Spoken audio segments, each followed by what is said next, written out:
Good morning, student.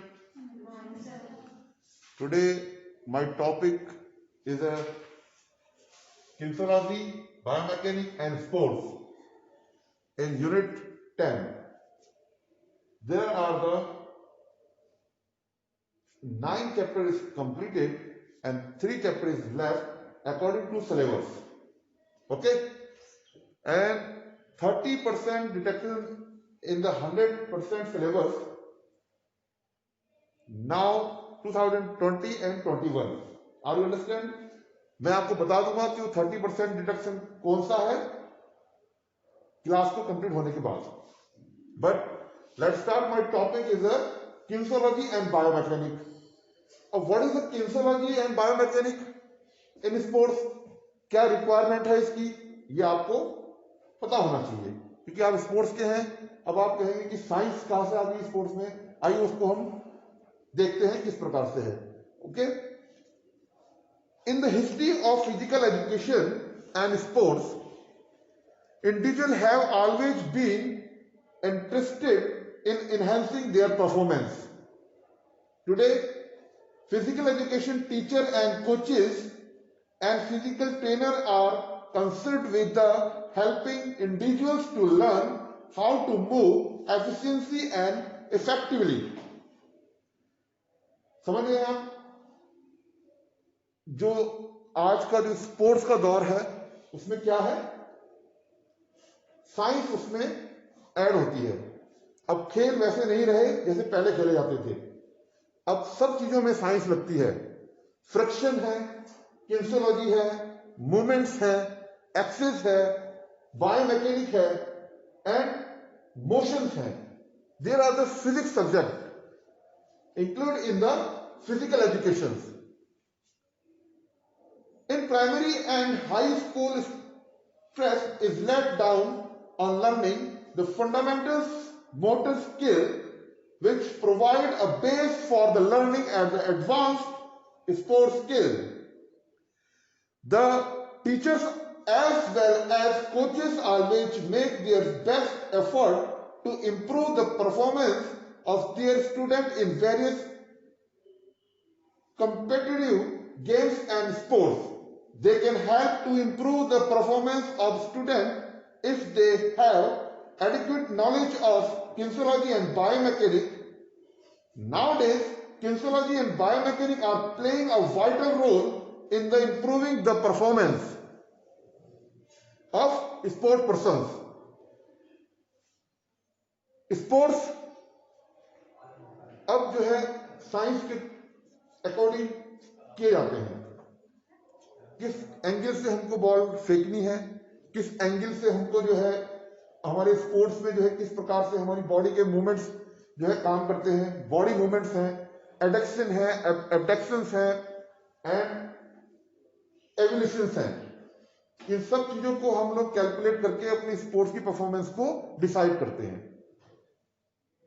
एक छोटा सा मैं आपको देता हूं कि हमारे क्रिकेट के गेम में जो है हरभजन जी हैं, उनके जो है कई तरह के एंगल से वो बॉल फेंकते थे.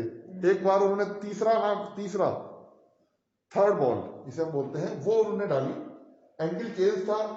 हम सबने बोला कि क्या इसका नाम, ये जो है बॉल में जो है क्या इसका नाम मिक्सिंग की गई है, थ्रो बॉल फेंकी है. लेकिन जब एंगल चेक किया गया according to biomechanic and kinesiology तो बिल्कुल करेक्ट निकला. तो वो जो एंगल्स वगैरह चेक होते हैं वो देखकर भी चेक होते हैं, मशीन के थ्रू भी होते हैं. हमारे पास इक्विपमेंट होते हैं स्पोर्ट्स के जिसके माध्यम से हम लोग जो है उसकी परफॉर्मेंस को बेस्ट बनाते हैं. हम आगे बात करते हैं. ठीक है, next. The term kinesiology means first kinesiology and biomechanical different. आपकी डेफिनेशंस होंगी, मीनिंग्स होंगे, डिफरेंस होंगे, पर उसका वर्क एक ही होगा स्पोर्ट्स में. ठीक है. The term kinesiology means the study of movement and the academic discipline of kinesiology comprises the sub-discipline of exercise physiology, biomechanics, sports and exercise psychology, athlete training, sports medicines, sports administration and fitness and health performance. Kinesiology is the branch of the physiology that studies mechanics and anatomy in the relation to human movements. जो kinesiology है वो क्या है? आपकी movement of study of movement. किस तरह का movements? Body part movements, hand rotations, wrist rotations, shoulder rotations, leg rotations. Football में जब हम यूज करते हैं, जब हम किक मारते हैं, फ्रंट किक है, बैक किक है, तो रोटेशंस पे ही वर्क होता है. हल्का सा एंगल चेंज हुआ, बॉल किसी और के पास पहुंच जाएगी. जैवलिन थ्रो में हम 30 डिग्री से अगर जैवलिन को थ्रो करते हैं तो थोड़ा पास करेगा. 45 पे हम फेंकते हैं, थोड़ा दूर जाएगा. 60 पे फेंकते हैं तो 45 से पहले गिर जाएगा. 90 डिग्री में हम अगर थ्रो करते हैं तो वो हमारे सिर के ऊपर ही गिर जाएगा. This is movement, study of movement in A study in the kinesiology. Okay, तो किनेसियोलॉजी की डेफिनेशंस आप लोग तैयार कर लें, very important for the exam. And next, biomechanics. What is the biomechanics? Biomechanics is a sub-discipline of the physical education. The term of biomechanics is the combination of two words, bio and mechanics.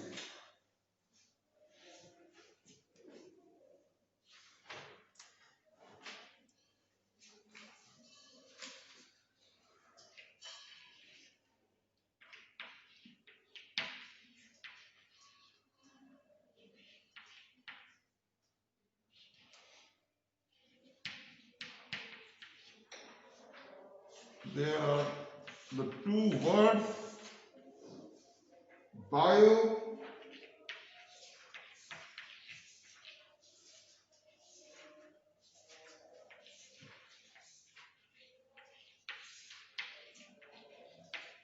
mechanics.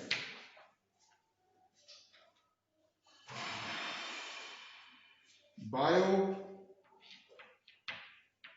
means life or living thing.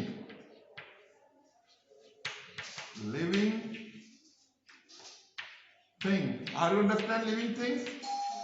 Life or living things. Are you understand? Life माने जीवन, जीव. हम लोग जैसे हैं जीव. आपकी animals हैं, मैन है, विमेन्स हैं, ठीक है. एंड लिविंग थिंग्स, उसका जो है, जो लिविंग थिंग्स जो है, सोचने का जो तरीका है, उसका काम करने का जो तरीका है, ठीक है. बायो में आएगा. Mechanism,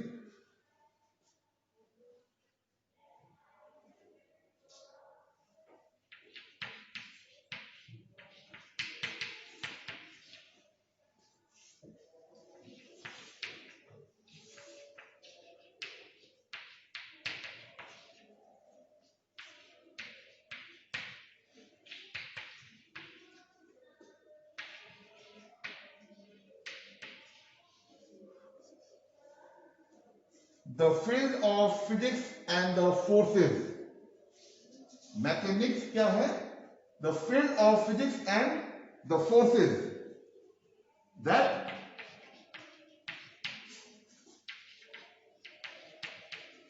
act on bodies in motions. Who's the motions? Whose bodies? Man and female bodies. Okay? Are you understand? Okay.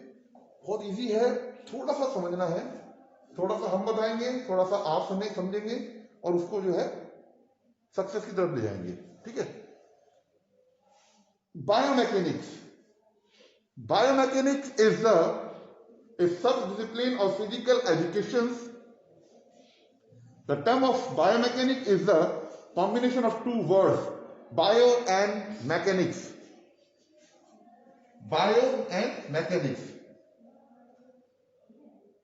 Biomechanics here, bio is the Greek word that means refer to the life or living things. Mechanics, the field of physics and the force. 10 में physics पढ़ी है, forces देखा इसमें, motion देखे हैं, उसी के बारे में बात हो रही है. The field of the physics and force that act on the bodies in the motions. उसके मोशंस, उसकी जो है गति, जो है उसकी जो कार्य करने का जो उसका स्पीड है, उसकी फोर्सेस की बात और मोशन की बात हो रही है. Okay. The primary purpose of the biomechanic is to evaluate a living organism motions as well as its the applications of force.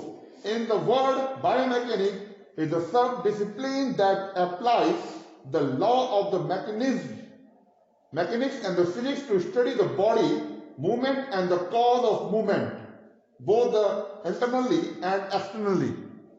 Externally and internally motions जो हम करते हैं खेल के दौरान, कार्य के दौरान, किसी वर्क को करने के लिए, मेन स्पोर्ट्स की बात हो रही है, स्पोर्ट्स की गेम की बात हो रही है. इंटरनल एंड एक्सटर्नल जो फोर्सेस हमारे लगते हैं, जो मोशन होता है, जो मूवमेंट है, वो है बायोमैकेनिक के बारे में बताया इसमें. Movement of both internally and externally. It can also be said the biomechanic. Biomechanic is the study of forces and their effect of living systems. Okay, see, biomechanics is the study of forces and their effect on living systems. जो रहने का जो हमारा system है, उसका तरीका है, और मूवमेंट्स और मोशंस को जो है उसकी स्टडी करना बायोमैकेनिक है. ये बायोमैकेनिक नहीं है. Study of the movements, motions, forces is a biomechanic. दोनों का डिफरेंस चेक कर लेना. और 1 मार्क्स पे क्वेश्चन आ सकता है. आपको मैंने बताया भी था कि अब की बार जो पैटर्न चेंज हुआ है, 1 marks, 2 marks, 3 marks and 5 marks ये क्वेश्चन उसमें आएंगे. आप लोग उसमें तैयार रहें.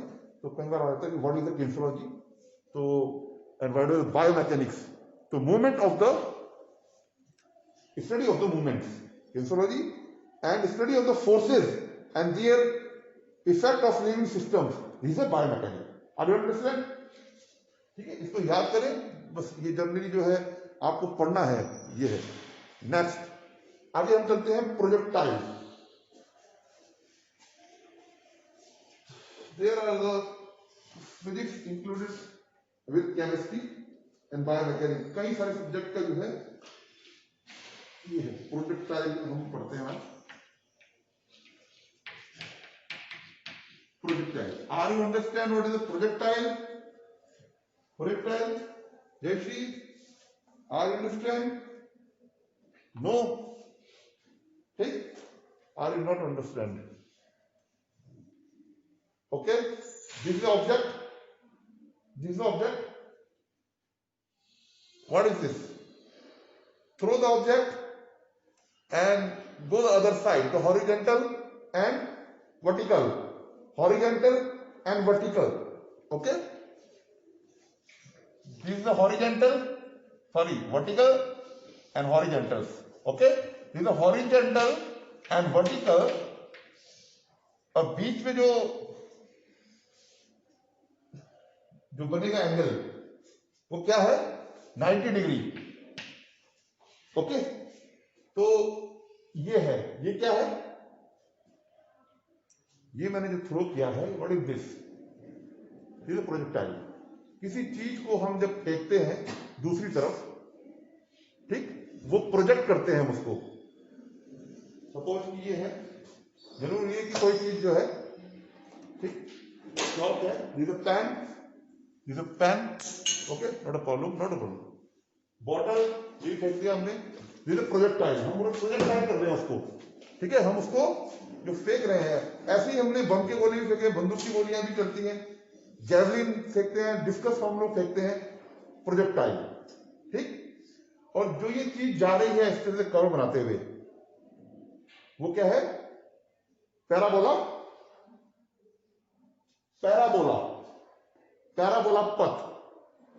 पथ माने रास्ता. ये पैराबोला बनाती हुई जा रही है. ठीक, व्हाट इज द प्रोजेक्टाइल? दोबारा आते हैं हम लोग. ये फेंका हमने, ऐसे कैसे फेंका, ये प्रोजेक्टाइल हो रहा है। क्या हो रहा है? प्रोजेक्टाइल हो रहा है। ठीक, अब इसमें एंगल बनते हैं। अब हमने इसको फेंका तो क्या एंगल बना? ठीक है, 90 डिग्री। नेक्स्ट हमने ये थ्रो किया यहां पर। ओके, क्या एंगल है? हमने देखा है, पता नहीं है। सपोज हम इसे मान लेते हैं 60 डिग्री। ओके, हम इसको मान लेते हैं। फिर हमने इधर भी फेंका, ये नीचे 30 डिग्री, 30 डिग्री।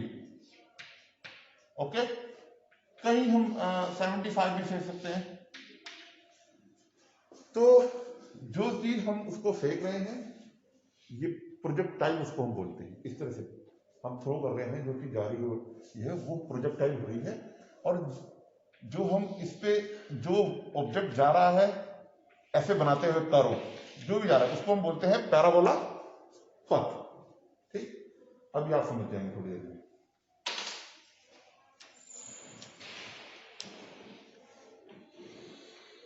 प्रोजेक्टाइल,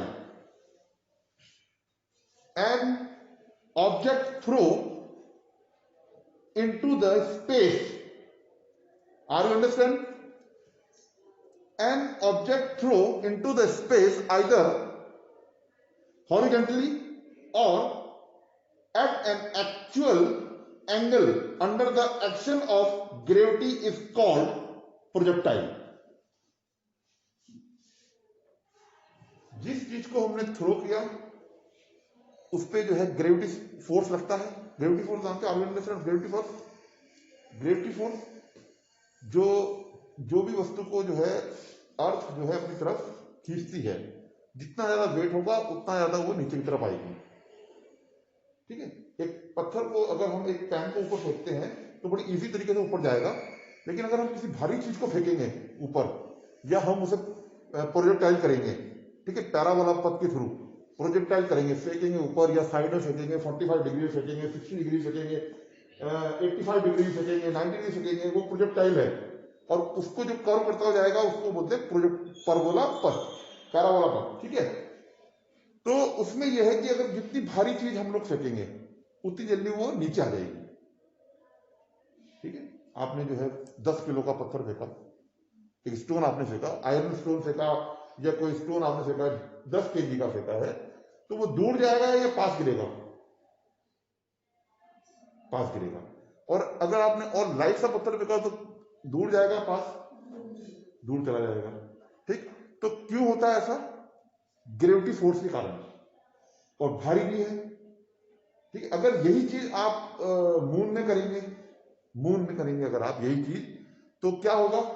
अगर स्टोन को फेंकेंगे और दोनों स्टोन को फेंकेंगे तो दोनों चीज दूर ही जाएगी, उड़ती हुई जाएगी, जहां पे वहां पे ग्रेविटी फोर्स नहीं है। ठीक, यहां पे ग्रेविटी फोर्स है। अब इसके बारे में बात रोक देते हैं, फिर आगे बढ़ते हैं दोबारा। An object thrown into the space either horizontally or at an actual angle under the action of the gravity is called a projectile. There are the two forces where act on the projectile: gravitational force and air resistance. Gravitational force and air resistance. Player, football का player है डबोला, volleyball का है, ठीक है, और टुशी है। आप जब खेलते हैं गेंद को, जो हम बॉल से मतलब हम बॉल के थ्रू खेलते हैं, वॉलीबॉल या हम फुटबॉल हम खेलते हैं, तो खुशी एंड डबोला यू एयर रेजिस्टेंस वर्क करता है, करता है। सपोज कि एक अपोजिट एयर वर्क कर रही है, कोई ऑब्जेक्ट पे opposite work, object is a ball, object is a chalk, एक अपोजिट एयर अगर उस पर जो है फोर्स लगा रही है, उधर से हवा आ रही है, आप उधर से खेल रहे हैं, तो वो उसको डिस्टर्ब करेगी, बॉल को उस पर क्या करेगी? डिस्टर्ब करेगी, उसको जो है उसको उस पर एक फोर्स लगाएगी। उस फोर्स को क्या बोलते हैं? Air resistance. अच्छा ये बताइए कि अगर एयर नहीं चल रही है, अगर एयर नहीं चल रही है, बिल्कुल चुपचाप मौसम है, शांत है, क्या बॉल पे फिर भी एयर रेजिस्टेंस वर्क करेगा? बताओ, फिर भी जयश्री यू नहीं करेगा? उन्होंने बोला एयर रेजिस्टेंस करेगा, यस करेगा। व्हाई? क्योंकि एयर तो है ही है, एटमॉस्फेयर में एयर तो है ही है। अब हवाई जहाज जब एयरक्राफ्ट वगैरह जब चलते हैं, तो जब वो चलेंगे तो उस पर फोर्स वर्क करेगा एयर का।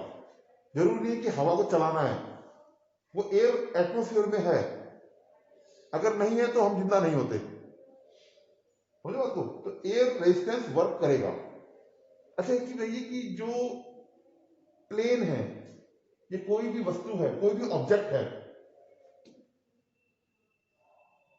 जितना तेज होगा उस पर ग्रेविटिकल जो फोर्स लगेगा, सपोज कि बहुत 600 किलोमीटर पर आवर की स्पीड से कोई प्लेन या ऑब्जेक्ट जा रहा है, object chalk and plane equal, ठीक है, तो उस पर जो है ग्रेविटिकल फोर्स ज्यादा लगेगा या कम लगेगा? अकॉर्डिंग टू जो 200 किलोमीटर पर आवर की स्पीड से एक प्लेन जा रहा है, एक ऑब्जेक्ट जा रहा है, और 600 किलोमीटर की स्पीड से एक प्लेन जा रहा है, दोनों की सेम है, प्लेन दोनों इक्वल है। एक 600 किलोमीटर की रफ्तार से चल रहा है और एक 200 की चल रहा है, तो ग्रेविटिकल फोर्स सबसे ज्यादा किसमें लगेगा? फ्रिक्शन से ज्यादा किसमें लगेगा? जो तेज चल रहा है, जो तेज चलता है। तभी तो वो जो आपने रफेल वगैरह जो आते हैं, कितनी तेज आवाज आती है, वो हवाई जहाज की थोड़ी होती है प्लेन की तो होती है, लेकिन फोर्स लगाते हैं, फोर्स की भी लग रही है, उतनी फास्ट फोर्स लगेगा जितनी तेजी से वो चलेगा। ये चीज ध्यान रखना है। अब ये प्लेन जो नॉर्मली प्लेन उड़ते हैं, जो भी जोरीवान टू देहरादून, तो उसमें जब वो उड़ता है प्लेन तो उसकी आवाज इतनी कम होती है, लेकिन जो राफेल और फाइटर प्लेन है उनकी क्या होती है, ये एक समझने वाली चीज है। यही चीज हमारी बॉल में, शटल में, आपकी जो है शूटिंग में, राइफल शूटिंग में, उसमें वर्क करती है। नेक्स्ट हम आगे स्टार्ट करते हैं। Air resistance of an object varies greatly and it's depend on the object of particular shape.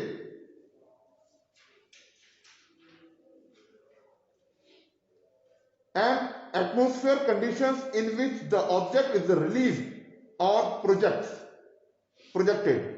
The path followed by a projectile is called trajectory of parabola. Trajectory or parabola. In the field of games and sports, there are many examples of the projectile, such as the bullet fire from a rifle or pistols. Pistol जिसे हम बोलते हैं, yes. Pistols during shootings, the arrow in the archery, putting the shot, throwing a hammer, discus, javelin in the athletes, long jumper while performing jump. इस तरीके से जो game है वो उसमें जो है projectile, gravitational force, air resistance work करता है, तभी प्रोजेक्टाइल सिलेबस आपको दिया गया, ठीक है। आइए थोड़ा सा मैं और बताता हूं आपको। जयश्री, खुशी, समझ पा रहे हैं आप? ये नहीं समझ पा रहे? समझ में आ रहा है? ज्यादा फास्ट तो नहीं चल रहा हूं मैं?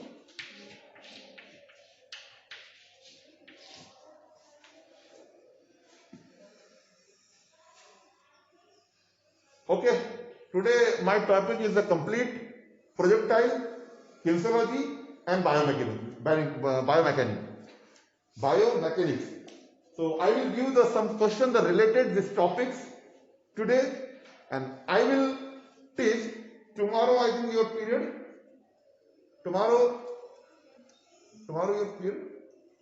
No? Oh, okay. So next topic is the factor affecting projectile trajectory. Okay, so आप लोग तैयार रहिए, अपने असाइनमेंट को प्रॉपर तरीके से कीजिए, प्रॉपर आप लोग अपना काम उतारते रहिए।